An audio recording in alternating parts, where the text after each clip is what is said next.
नमस्कार जोहार। आप देख रहे हैं समाचार प्लस झारखंड बिहार और मैं हूं आपके साथ सुमित रॉय।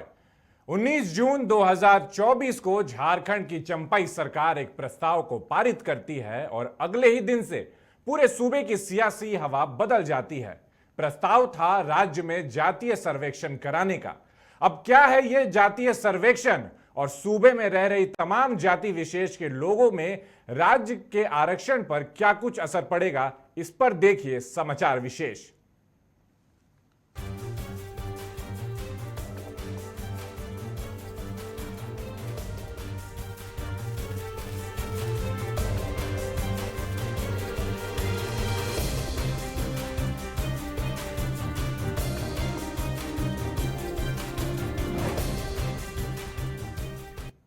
लोकसभा चुनाव कई मुद्दों पर लड़े गए। तमाम मुद्दों में आरक्षण का मुद्दा सबसे ज्यादा सर चढ़कर बोला। इसका असर भी लोकसभा चुनाव के परिणामों में साफ दिखा। आजादी के समय से 10 साल के लिए शुरू किया गया आरक्षण बढ़ते रहने के मामले में रुस्सा के मुंह को भी मात दे गया। फिर भी रेवड़ियां की तरह आरक्षण बांटने में सरकारें आधा नहीं रही। देखिए इस पर हमारी खास रिपोर्ट। आरक्षण कौन तय करेगा, राज्य सरकारें या फिर संविधान? पटना हाईकोर्ट का फैसला आरक्षण के लिए बनेगा नजीर। जातीय जनगणना कराने का एक ही मकसद, आरक्षण देना। 10 साल के लिए शुरू किया गया आरक्षण अनंत काल तक। लोकसभा 2024 के चुनाव कई मुद्दों पर लड़े गए। तमाम मुद्दों में आरक्षण का मुद्दा सबसे ज्यादा सर चढ़कर बोला। इसका असर भी लोकसभा चुनावों के परिणाम में साफ दिखा। आजादी के समय 10 साल के लिए शुरू किया गया आरक्षण बढ़ते रहने के मामले में सुरसा के मुंह को भी मात दे गया है। फिर भी रेवड़ियों की तरह आरक्षण बांटने में सरकारें आगाह नहीं रही हैं। इसी का परिणाम है बिहार में 65% आरक्षण देना और झारखंड में 77% आरक्षण की व्यवस्था करना। अलग अलग राज्यों में भी आरक्षण की अलग अलग सीमाएं तय हैं। इसी आरक्षण को लेकर आज पटना हाईकोर्ट ने बिहार सरकार को आईना दिखाया है। कोर्ट ने साफ कहा कि आरक्षण की चादर पांव से बाहर क्यों जा रही है। बिहार ने तो 65 तक आरक्षण को बढ़ाया था, झारखंड ने तो इसे 77% तक खींच दिया है। आरक्षण की चादर झारखंड में भी पांव से काफी आगे खिसक गई है। यहाँ तक बताना जरूरी है कि 77% आरक्षण बढ़ाने के बाद भी झारखंड सरकार इसे लागू नहीं कर पा रही है। कारण स्पष्ट है, राजभवन से इसे हरी झंडी नहीं मिल पा रही है। इसी का तोड़ निकालने के लिए ही चंपाई सरकार ने जातीय जनगणना का बड़ा दांव खेला है। जातीय आधारित जनगणना सामाजिक जरूरत से ज्यादा राजनीतिक हथकंडा बन गया है। हाल के दिनों में देश में यह खूब गूंज भी रहा है। जातीय जनगणना की मूल भावना है पहले जातियों की संख्या का पता लगाना, उसके आधार पर आरक्षण तय करना और फिर चुनाव में उसी को वोट के रूप में कैश करना। हम सभी जानते हैं चुनाव जातीय समीकरण पर लड़े जाते हैं। जातीय समीकरण हिट तो फॉर्मूला फिट। कर्नाटक ने वर्षों पहले जातीय जनगणना कराई, मगर अनजान भय से उसका नतीजा जारी नहीं किया। बिहार में आनन फानन में जातीय जनगणना करा ली गई और आरक्षण तय कर दिया गया। झारखंड भी अब इसी रास्ते पर चल पड़ा है। प्रश्न उठता है कि आरक्षण राज्यों के स्वार्थ तय करेंगे या फिर संविधान। पटना हाईकोर्ट से फैसले से भी यह स्पष्ट है। जातिगत सर्वेक्षण के बाद जातियों के अनुपात में राज्य में आरक्षण देने का निर्णय लिया गया, जबकि ऐसा सरकारी नौकरियों में पर्याप्त प्रतिनिधित्व का आधार संवैधानिक होना चाहिए था। जो भी हो, न्यायपालिका ने एक बड़ी शुरुआत की है। यह शुरुआत झारखंड के लिए सिर मुड़ाते ओले पड़ने जैसा न साबित हो जाए। फिलहाल झारखंड ने शुरुआत की है तो उसे अंजाम तक तो वह जरूर पहुंचाएगा, लेकिन देखना यह होगा कि झारखंड इसके लिए दांव क्या चलता है। ब्यूरो रिपोर्ट, समाचार प्लस। तो हमारी विशेष रिपोर्ट को देख करके आप ये समझ तो गए होंगे कि झारखंड की चंपाई सरकार आखिर जाति विशेष के लोगों की जनगणना कराने को लेकर के इतनी ज्यादा आतुर क्यों है। मुहाने पे विधानसभा का चुनाव भी है। क्या जातीय सर्वेक्षण कराने के बाद एक बार फिर से यहां पर महागठबंधन की सरकार बनेगी या इसका उन्हें खामियाजा भुगतना पड़ेगा? इसी ज्वलंत मुद्दे पे आज चर्चा करने के लिए हमारे साथ स्टूडियो में दो विशिष्ट अतिथि हैं। सबसे पहले मैं स्वागत करना चाहूंगा प्रदीप मृधा जी का जेएमएम से, और फिर स्वागत करना चाहूंगा डॉक्टर बिरसा ओरांव जी का, जो बीजेपी की तरफ से अपना पक्ष रखेंगे। सबसे पहले बिरसा जी, आप ही से समझना चाहूंगा मैं, सरकार ने एक बड़ा दांव खेला है, महागठबंधन की सरकार ने, चंपई सरकार ने विधानसभा चुनाव से पहले झारखंड में जातीय सर्वेक्षण या जातीय गणना कह ले हम, इससे क्या फायदा होने वाला है यहां के लोगों को और कितना नुकसान या फायदा होने वाला है यहां की सरकार को? आपके चैनल के माध्यम से मैं कहना चाहता हूं कि झारखंड सरकार जो बिहार सरकार में जनगणना किए थे, जातीय जनगणना, उसके अनुरूप देकर झारखंड राज्य में भी वो जनगणना कराने का राह पर आई है, उसी पर वो करने जा रही है।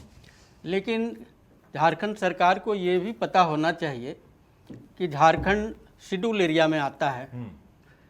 जनजातीय क्षेत्र का शेड्यूल एरिया जो 212 प्रखंड आते हैं और लगभग 24 जिला में 15 से 20 जिला जो है वो शेड्यूल एरिया में आते हैं, जहाँ पे पहले से भी पंचायती राज अधिनियम लागू है। और वैसे परिस्थिति में जातीय जनगणना कराना, हम समझते हैं कि ये इंडी सरकार जो झारखंड में है, ये उसकी सोच है कि झारखंड में जातीय जनगणना कराकर यहाँ पर हिंदू और सरना को षड्यंत्र के तहत आपस में लड़वाकर उसको तोड़कर अपने राजनीतिक लाभ लेने का प्रयास करे।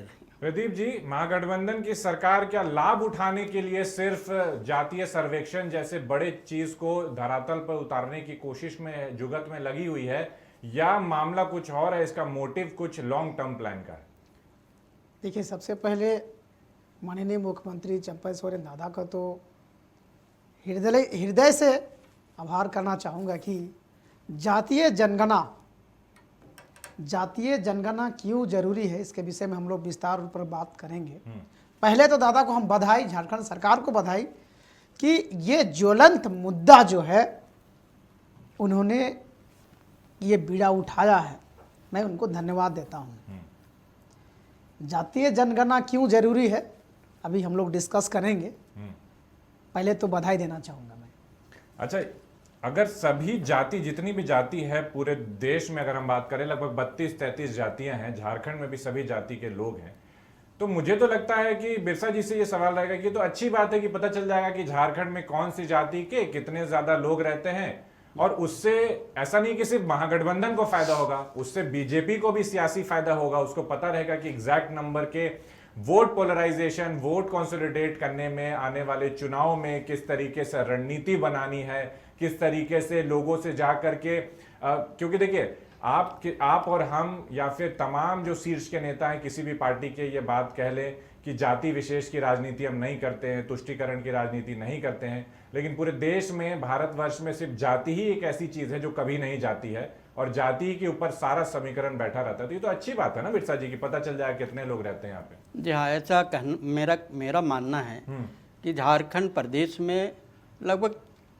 3 करोड़ 29 लाख की जनसंख्या है, जिसमें लगभग 86 लाख के लगभग हमारे जनजाति समाज के लोग रहते हैं, और वहीं पर अनुसूचित जाति के लगभग 39 लाख के लगभग, उससे अधिक हैं जनसंख्या पर यहाँ पर हैं। तो इस प्रकार से 2011 का अगर जनसंख्या को देखें तो उसके आधार पर सरकार को खुद पता है कि यहाँ पे कितनी प्रतिशत जनसंख्या हमारे हर जाति के लोग हैं। लेकिन 2011 बहुत पहले का समय जी होगा ना हाँ, बिरसा जी? 2000 पहले का ये डाटा है, परंतु अभी वर्तमान में बहुत ज़्यादा जनसंख्या बढ़ा है। हम समझते हैं कि 3.5 करोड़ से भी अधिक जनसंख्या बढ़ चुकी है, जिसमें हमारी आदिवासी संख्या को घटाया गया है। खासकर जो 28% था उसको 26% आ गया है। तो ये भी एक बड़ा मुद्दा है। लेकिन जहाँ तक हम देख रहे हैं कि जातीय जनगणना कराकर झारखंड सरकार उसका वोट बैंक बनाना चाहती है, ये वोट बैंक उनके लिए क्या कहते हैं कि उनको ठीक नहीं होगा, उनके लिए क्षति होगी, हानि होगी, क्योंकि यहाँ पे विभिन्न समुदाय के लोग रहते हैं। खासकर अनुसूचित जनजाति के लोग, यहाँ 32 जनजातियाँ हैं, उसमें उरांव है, मुंडा है, संथाल है, खड़िया है, हो है, गोंड है, बिरहोर है, बहुत सारे जनजातियाँ हैं। तो इन सभी को अगर जातिगत जनगणना करेंगे तो आप कितना % किसको लाभ दीजिएगा, ये विचार करना या उनको तय करना बहुत मुश्किल है। प्रदीप जी आप बताइए इसमें वो जो राजनीतिक लाभ लेना चाह रहे हैं वो राजनीतिक लाभ इनको नहीं मिलेगा। प्रदीप जी, इसमें सरना एक बात और कहना चाहते हैं, इसमें समुदाय में 2-4 समुदाय के लोग हैं, हिंदू, मुस्लिम, सिख, ईसाई और बौद्ध, जैन और सरना। यहाँ पे झारखंड में विगत चुनाव में जिस प्रकार से 5 लोकसभा का बात आई थी कि भारतीय जनता पार्टी को थोड़ा सा क्षति हुआ है, तो इसमें भारतीय जनता पार्टी का जो भी कार्यकर्ता रहा भरपूर सहयोग किया है, सब चीज़ किया है। लेकिन कांग्रेस या जेएमएम की सरकार, इंडी सरकार ने हमारे भारत के संविधान को ताक में रख के, आरक्षण का मुद्दा उठा के ताक में रख के और देश में सरना कोड लाएंगे इसका झूठा आश्वासन दे के उन्होंने वोट बैंक लेने का काम किया। अभी अगर जाति जनगणना करेंगे तो निश्चित रूप से ईसाई समाज के जाति गणना अलग होगी, सरना समाज का जाति गणना अलग होगी, हिंदुओं की अलग होगी, इस्लाम जो मुस्लिम समाज के हैं उनकी जनगणना अलग होगी।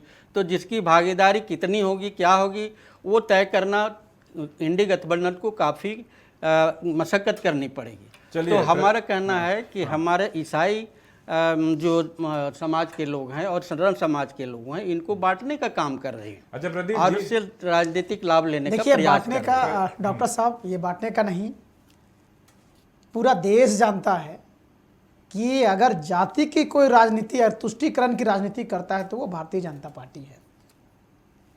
देश में अगर सबसे अधिक जातीयता अगर कोई करता है तो वो भारतीय जनता पार्टी है। अगर आप भारतीय जनता पार्टी अगर जाति की राजनीति नहीं करते हैं, अगर हिंदुत्व के नहीं करते हैं, मैं ये जाति जो है जनगणना ये क्यों जरूरी है मैं फिर आप बताना चाहूँगा। आपको नहीं लगता है कि 2011 के बाद जो जनगणना 2011 में जो हुआ था जनगणना, उसका डाटा अभी तक नहीं मिल पाया है कि हमारे देश में कितने लोग कौन से जाति के हैं, ये जानना लोगों के जरूरी है। अगर इस देश में अगर जाति प्रथा इस देश में से खत्म नहीं होगा तो हम जातिगणना जो जनगणना है उसका हम समर्थन करेंगे। क्यों करेंगे? क्योंकि एक जाति विशेष को आप किसी भी जाति के ले लीजिए, क्या उसका भागीदारी नहीं होना चाहिए? किसी विशेष जाति का भागीदारी नहीं होना चाहिए? चाहे ओबीसी को, एसटी हो, ओबीसी को, उसका नहीं होना चाहिए? होना चाहिए। मेरा यही मानना है, जिसकी ज्यादा इस भागीदारी उसका उतना हिस्सेदारी होना चाहिए। ये तो वही बात है जो चंपई सोरेन ने कुछ दिनों पहले कहा था। बिल्कुल बिल्कुल। मैं लेकिन मेरा सवाल प्रदीप जी आपसे ये है कि चलिए ठीक है, जातीय जनगणना या जातीय सर्वेक्षण आप कह रहे हैं कि चंपई सरकार का एक ऐतिहासिक कदम है और इससे बहुत ज्यादा लाभ मिलेगा। रोडमैप तैयार है क्या इसके लिए? क्योंकि कल तो जाकर के उन्होंने प्रस्ताव पारित कर दिया है, लेकिन अभी तक ना किस तरीके से किया जाएगा, क्या इसका आंकड़ा होगा, क्या पैमाने पे किया जाएगा, क्या प्रोसेस होगा, ये तो अभी तक चंपईदा ने बताया नहीं है। देखिए, मैं तो इससे पहले बिहार सरकार आदरणीय नीतीश कुमार जी को बहुत हृदय से आभार करना चाहूँगा और मैं दोबारा हृदय से इसलिए आभार करना चाहूँ क्योंकि अभी एनडीए के साथ नीतीश जी के सहयोग से ही आज एनडीए का सरकार चल रहा है।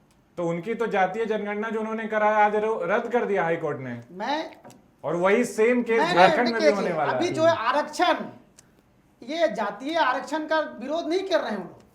अभी जातीय आरक्षण इसलिए चूंकि 10 पार्टियों मिलकर उसमें नीतीश कुमार भी जो थे वो भी बोला कि नहीं, पूरे देश में जाति जनगणना होना चाहिए। देखिए प्रदीप जी, बात वो नहीं है, पार्टी का तो बात ही छोड़िए। यहाँ पे बिहार में जो पटना हाईकोर्ट ने आज फैसला सुनाया है कि 65% जो वहां पे आरक्षण की बात थी जिसको रद्द कर दिया पूरी तरीके से, उसका प्रेसिडेंट या पैमाना संविधान को मान करके किया है कि संविधान आपका संविधान आपका भी मैंने देखा था, आप ध्यान से पढ़िएगा।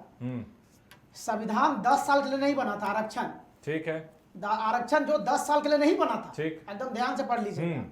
आरक्षण हर 10 सालों में आरक्षण का मॉनिटरिंग करने के लिए हर 10 सालों में उसका एक रोड मैप तैयार किया गया था कि आरक्षण 10 सालों में अगर उनको हर बार करना था कि 10 सालों के बाद इसको पूरा आप इसको तैयार कीजिए कि किसको आरक्षण मिल रहा है या नहीं मिल रहा है। ये 10 साल वो था ना कि 10 साल आरक्षण, ये कि संविधान में लिख दिया कि 10 साल के लिए आरक्षण। चलिए दिया ठीक है, जाता, आप जो वो कह नहीं रहे हैं था। मैं मान रहा हूं। 65% आरक्षण की वहां पे पारित हो गया था, चल रहा था बिहार में।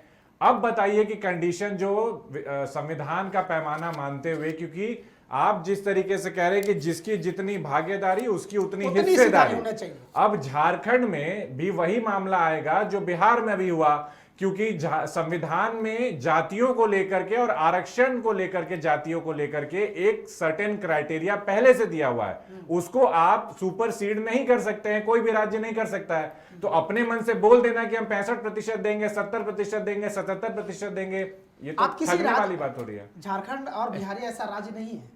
आप कभी ये भी पता किए कि भारत में और भी राज्य जहां पे 77% मुझे सब पता है, लेकिन हाईकोर्ट ने तो बिहार का रद्द किया ना। 77% और किसी राज्य में दिया है कि नहीं दिया है? आप मुझे ये बताइए कि ये अभी लागू तो नहीं हुआ है ना। आप 77% ये कह रहे हैं कि चंपई सरकार जो है वो इस चीज को लेकर के, या पूर्ववर्ती हेमंत सोरेन जब थे सीएम तब वो आकर के कह रहे थे कि 77% दिया जाएगा आरक्षण। अरे नौकरी कैसे बांटिएगा, आरक्षण कैसे दीजिएगा? क्योंकि संविधान में आरक्षण को लेकर के जातीय समीकरण को क्राइटेरिया बना हुआ है, उससे इतर तो नहीं जाइएगा। आप लोग कहते हैं कि संविधान देखिए, का आप एक लोग चीज ये है, करते हैं। अगर संविधान में तो वो भी नहीं लिखा था ईडब्ल्यूएस का, संविधान में ईडब्ल्यूएस का आरक्षण भी नहीं लिखा हुआ था। ये आरक्षण ईडब्ल्यूएस का आरक्षण में संशोधन करके बना ही ईडब्ल्यूएस का। तो आरक्षण संविधान में फिर से संशोधन होगा झारखंड के लिए। 10% मिला उन लोगों का आरक्षण। मेरा यही चीज तो है। अभी जो रद्द हुआ है बिहार में, उसमें ईडब्ल्यूएस को कोई क्षति नहीं पहुंची, वो 10% बिल्कुल बरकरार नहीं है। पहुंचा है, नहीं पहुंचा है। मैं भी ये भी बोल रहा हूँ नहीं पहुंचा है। मेरा यही है, एक बार पूरे देश में जातीय जनगणना होना जरूरी है इस देश के लिए। चूंकि आप सोच लीजिए, हर एक पार्टियों में मान लीजिए मैं शेड्यूल कास्ट से हूं, ठीक है, दादा आदिवासी से, ठीक है, तो भाई उनके प्रतिनिधि, हमारे प्रतिनिधि राजनीतिक स्तर से कहां पे हैं, चाहे ब्यूरोक्रेट में कितना है हमारा भागीदारी है। तो ये जातीय जनगणना यहाँ ही जरूरी है, क्योंकि उनकी संख्या के आधार पे अगर आप हमें खाली वोट बैंक लेते रहिएगा तो ही नहीं है। यही इसीलिए पूरे भारत में जातीय जनगणना होना अत्यंत आवश्यक है। और मैं तो आभारी हूं, पिछले ही बता दे रहे कि नीतीश जी भी हम लोग सब पहले। अच्छा, इस चीज को क्लैरिफाई करने के लिए कि चंपई सोरेन ने कल क्या कुछ कहा था, एक बार आपको सुना देते हैं कि चंपई सोरेन ने कल कैबिनेट से बाहर निकल के क्या कुछ कहा था। कैबिनेट क्या क्या मेन बातों पर वो तो आपका आ गया है। महिलाओं 25 वर्ष से ऊपर महिलाओं को लेकर 200 यूनिट बिजली फ्री को लेकर कुछ कैबिनेट क्या क्या मेन बातों पर वो तो आपका आ गया है। महिलाओं 25 वर्ष से ऊपर महिलाओं को लेकर 200 यूनिट बिजली फ्री को लेकर कुछ आवाज आ रही है, लेकिन मैं बताता हूं, मैंने कल ये पूरा बात सुना है। उन्होंने कई सारे मुद्दों को लेकर के बात की और उन्होंने ये कहा कि कैबिनेट में आ गया है ये मामला जातीय सर्वेक्षण का और ये पास भी हो गया है। अब आगे का जो प्रक्रिया होगा उस चीज को, उसके ऊपर जो महागठबंधन है वो ये करेगी। बिरसा जी, आपसे समझना चाहूंगा, अगर जातीय सर्वेक्षण झारखंड जैसे राज्य में होता है जहां पर आदिवासी समुदाय, आदिवासी बहुल इलाका है, अभी प्रेजेंट सिनेरियो में जिस तरीके से जनसंख्या बढ़ रही है, आपने भी कहा कि बहुत ज्यादा जनसंख्या बढ़ गई 2011 के सेंसस से अगर हम तुलना करें तो अभी के आंकड़े ये कहते हैं कि ज्यादातर लोग ओबीसी कैटेगरी के निकलेंगे। तब आरक्षण को लेकर के महागठबंधन क्या नया पैंतरा अपनाएगी? जी हाँ, मैं इसी संबंध में कुछ बोलना चाह रहा था कि देखिए, भारतीय जनता पार्टी का तुष्टीकरण राजनीति करने का उद्देश्य नहीं है। उसका एक ही उद्देश्य है, सबका साथ और सबका विकास। जाति पर आधारित वो कोई कार्यक्रम नहीं करती है।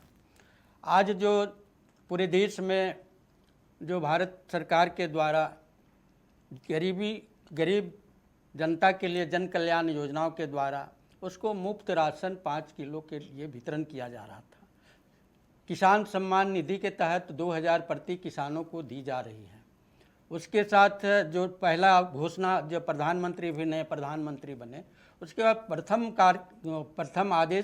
कार्यादेश उन्होंने सम्मान निधि, किसान सम्मान निधि के तहत 20,000 करोड़ रुपए 9 करोड़ 30 लाख रुपये वो डीबीटी के माध्यम हाँ, कर दिए, जिसमें 20,000 से अधिक किसानों को लाभ होने वाला है। किसान और ऐसे ही मर रहे थे पंजाब और में। एक चीज बताना चाह रहे हैं, उसके बाद भी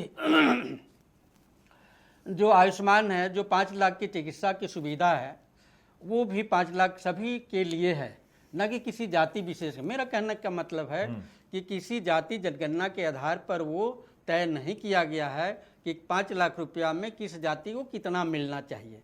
उसी प्रकार जो गरीब जनता को दी जा रही है उसमें भी कोई वर्गीकरण नहीं किया गया ये है तो बिरसा जी कि जो आप उस बता जाति रहे को हैं तो कितना केंद्र राशि सरकार देनी की योजनाएं ये हम सब लेकिन जान ये रहे हैं। योजनाओं की बात रही, लेकिन सबका साथ सबका विकास को लेकर ये काम सरकार अच्छा, कर जब रही है, सबका भारतीय साथ जनता सबका की विकास पार्टी। को लेकर के लेकिन बीजेपी आगे बढ़ती है तो झारखंड में जितने भी आदिवासी क्षेत्र हैं वहां पे क्यों बीजेपी पिछड़ जाती है? लेकिन मैंने कहा ना कि वो तुष्टीकरण की राजनीति एनडीए गठबंधन ने किया था कि संविधान, भारतीय जनता पार्टी की सरकार अरे आएगी ये हम तो नहीं कर संविधान रहे हैं बदल डॉक्टर देंगे साहब। ये और आपके- आरक्षण आपके समाप्त कर विधायक देंगे और आपके सांसद और कह रहे सेना हैं को लागू कि कर 400 देंगे। इस हमें तरह सीट का दे दीजिए, संविधान को खत्म कर देंगे झूठा और प्रचार हिंदू राष्ट्र करके बनाएंगे। अगर आप झूठा आदिवासी प्रचार हैं तो करके कैसे बनाएंगे हिंदू राष्ट्र भारत को? झूठा प्रचार करके इन लोग हमारे तमाम आदिवासी, भोले भाले आदिवासियों को बहला इस फुसला के देश में वोट रहने बैंक वाले का डॉक्टर बनाने साहब, का इस काम किया। देश में रहने वाले हर एक नागरिक इस अब मेरा- देश के नागरिक है, मेरा कहना चाहे है, हिंदू हो चाहे मुस्लिम सिख ईसाई मेरा कोई भी हो।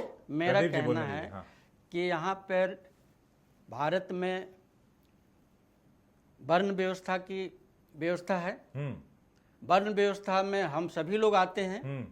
जो वर्ण व्यवस्था जो ब्राह्मण, क्षत्रिय, वैश्य और शूद्र के रूप में किया ठीक गया है। है, तो अब उस वर्ण व्यवस्था के पीछे अगर कोई जाति जनगणना करता है और उसको आधार मान के अगर उसको बांटने का काम करता है तो ये अपना वोट बैंक बनाने का काम कर रहा है।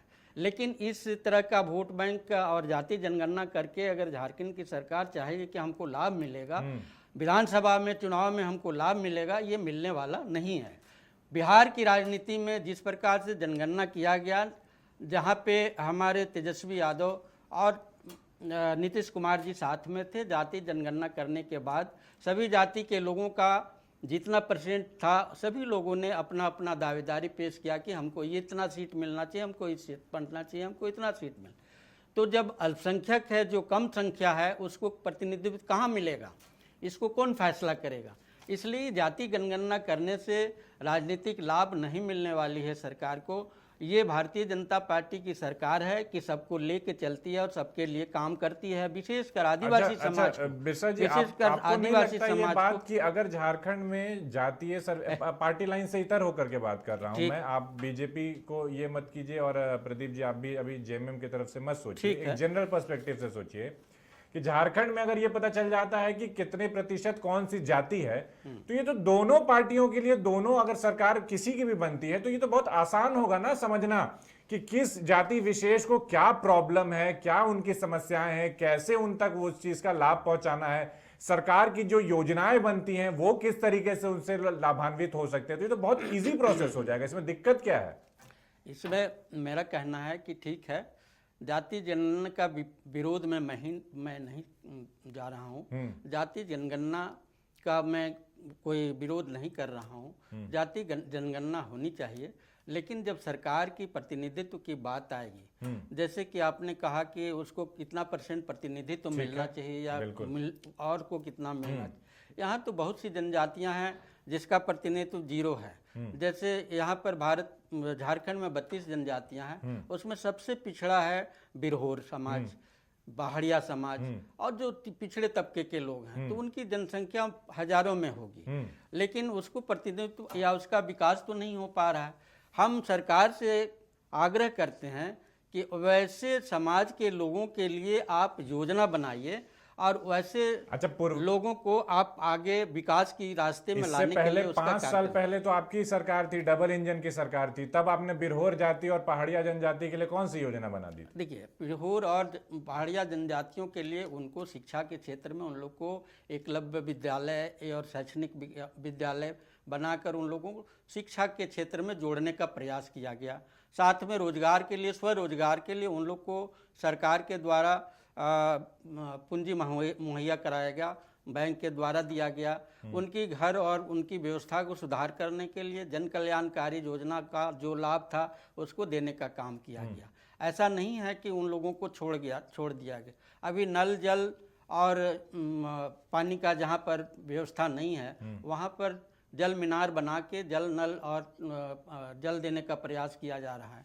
तो इस प्रकार की योजनाओं के माध्यम से उन पिछड़े इलाके के लोगों को प्रयास किया गया है कि उनको सरकारी लाभ मिले और उनका आर्थिक विकास हो, सामाजिक विकास हो और शैक्षणिक विकास हो।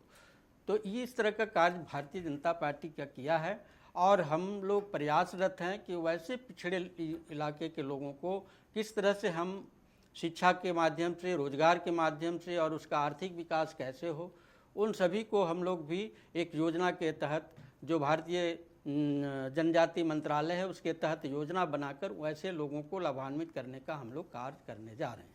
आपके ही पार्टी के केंद्रीय मंत्री अर्जुन मुंडा, जनजातीय मामलों के केंद्रीय मंत्री, खूंटी की सीट नहीं बचा पाए अपनी और ये दावा करते रह गए कि पूरे देश के आदिवासियों को हम एक माले में पिरो करके रखेंगे, संजो करके रखेंगे। प्रदीप जी, आपसे जानना चाहता हूं कि मुहाने पर है विधानसभा चुनाव, आप माने ना माने, कहे ना कहे कैमरे पे, लेकिन ये बात तय है कि विधानसभा चुनाव में जातीय जनगणना, जातीय समीकरण बहुत बड़ा फैक्टर होता है। ये लोकसभा में हमने देख लिया। झारखंड में किस तरीके से जातीय समीकरण जो इस बार बैठेगा विधानसभा में, वो महागठबंधन के लिए कितना नफा नुकसान का सौदा साबित होगा? देखिए, डॉक्टर साहब का बात से मैं एग्री करता हूँ। झारखंड पूरे राज्य, पूरे देश में ना एक अलग ही राज्य, अलग टाइप का ही राज्य है और यहाँ के जो आदिवासी मूलवासी है उनके दिलों में अपने राज्य के प्रति बहुत प्रेम है और वो अपने धर्म को, अपने जाति को बहुत मान और सम्मान। लेकिन एक और चीज यहाँ पे आपको रोक रहा हूँ, क्षमा चाहूंगा, कि यहीं के आदिवासी हैं पूरे देश भर में जो इकलौता राज्य जहाँ के आदिवासी सबसे ज्यादा ठगा महसूस करते हैं, चाहे किसी की भी सरकार हो, यहीं पर, चाहे बीजेपी की सरकार हो, जी चाहे जी, जेएमएम की सरकार। मैं यहीं पर आ रहा हूँ। मैंने पहले भी कहा था कि भारतीय जनता पार्टी जाति की राजनीति करता है। उसका उदाहरण देख लीजिए कि एक केंद्रीय जनजातीय मंत्री जो है वो हार जाते हैं खूंटी से। उसका कारण यही है कि आप अगर आदिवासी के लिए अच्छा काम कीजिएगा तो आदिवासी आपको दिल में नहीं, आपको सर में बैठाएगा। ऐसा आदिवासी और मूलवासी हमारे झारखंड राज्य में। और रही बात इस चुनाव में, जो हमारा आगामी चुनाव है, उस चुनाव में देखिएगा कि हम लोग 65 से 70 सीट यही मैं आपसे आखिरी सवाल करने जा रहा था अभी कि कितनी सीटों पे लगता है कि इस बार मामला बैठेगा? फिर हम आप बता के जा रहे हैं 65 से 70। बिरसा जी, आपको क्या लगता है कि इस बार फिर से 65 पार का जुमला साबित होगा? 25 पिछली बार तो यही हुआ था। हम लोग नारा नहीं दे रहे, हम लोग नारा नहीं दे रहे, मगर हम लोग जमीनी हकीकत जो बता रहे हैं, हम लोग जमीनी जो हकीकत है, हमारा जो कार्यकर्ता है, हमारा जो संगठन है झारखंड मुक्ति मोर्चा। और सर इंडिया, आप इंडिया नहीं बोल सकते क्योंकि भारत देश को, इंडिया को भारत कहना चाहते हैं। संविधान में भारत और इंडिया दोनों है। हमारा कहना है कि बिरसा जी कहिए। हमारा कहना है कि भारतीय जनता पार्टी की सरकार अगले लोक विधानसभा में बनेगी। वो 65 से 70 की जो सीटें हैं निश्चित रूप से भारतीय जनता पार्टी की जीत होगी। अच्छा, एक बात बताइए, जब आप लोग इतना कॉन्फिडेंस के साथ कहते हैं कि आदिवासी जो हैं वो महागठबंधन की तरफ है, या बीजेपी भी साफ तौर पे ये कहती है, हुंकार भरती कि आदिवासी हमारी तरफ है, तो कोई भी आप लोग ये क्यों नहीं कहते कि 81 में से 81 सीट क्लीन स्वीप कर जाएंगे? वो कॉन्फिडेंस मुझे सभी पार्टियों में पता नहीं क्यों कम लगता है। या मन में ये बात है, अंदर झांक करके आप लोग जानते हैं कि हमने आदिवासियों को उतना नहीं उनका विकास किया है या उतना उनको लाभ नहीं दिया? नहीं, विपक्ष के लिए कुछ छोड़ देना चाहिए। अच्छा, विपक्ष कैसे आएगा?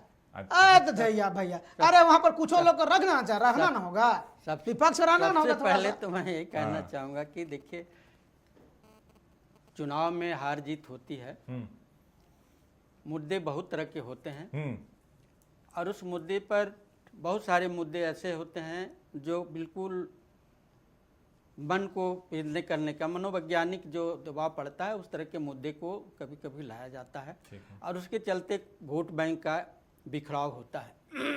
हेमंत जी के जेल जाने को कह रहे हैं क्या? लेकिन हाँ, मैं कहना चाह रहा हूँ कि आज जो भी सरकार चल रही है वो हमारे विकास के ऊपर ध्यान नहीं है। उनको योजनाएं जो है जो चाहे कोयला के क्षेत्र में हो, पत्थर का सर क्षेत्र विकास में आपको हो, नहीं बालू के दिखेगा, क्षेत्र बीजेपी में वाला हो। को विकास अच्छा, नहीं दिखेगा। समय का अभाव है विकास बिरसा नहीं जी। दिखेगा बीजेपी वाले बिरसा को। जी, आप बेचने जमीन में का- जाइए, पूरे राज्य के लोगों शराब का बेचने की बात हो तो सरकार खुद शराब बिरसा बेचती जी है, और तो प्रदीप जी, हमारे समय का आदिवासी थोड़ा समाज अभाव कहाँ पर है। सुधरे? आप लोग से एक आखिरी इसलिए- सवाल लूंगा और एक शब्द में चाहूंगा हाँ या ना में जवाब दीजिएगा। पिछली बार मैंने प्रदीप जी से पूछा भी था यह सवाल। बिरसा जी, सबसे पहले आपसे कि विधानसभा चुनाव अगर बीजेपी या एनडीए फोल्डर पूरी तरीके से जीत जाती है, जो आंकड़ा आप दे रहे हैं, तो मुख्यमंत्री कौन होगा? क्योंकि एनडीए के पास अभी झारखंड में मुख्यमंत्री का चेहरा मुझे तो नहीं दिखाई दे रहा है। नहीं, ऐसी बात नहीं है। हमारे लोकप्रिय नेता हैं बाबूलाल मरांडी जी, पूर्व मुख्यमंत्री बाबूलाल मरांडी जी, उनके नेतृत्व में काफी अच्छा प्रदर्शन हुआ है। वो तो इस बार के लोकसभा चुनाव में पिछला, दिखा हमें। लेकिन विधानसभा में भी अच्छा परफॉर्मेंस चलिए होगा। प्रदीप जी, कल्पना सोरेन होंगी? फिर से डायरेक्टली पूछ रहा हूं, कल्पना सोरेन होंगी अगली सीएम झारखंड की अगर महागठबंधन की सरकार बनती है?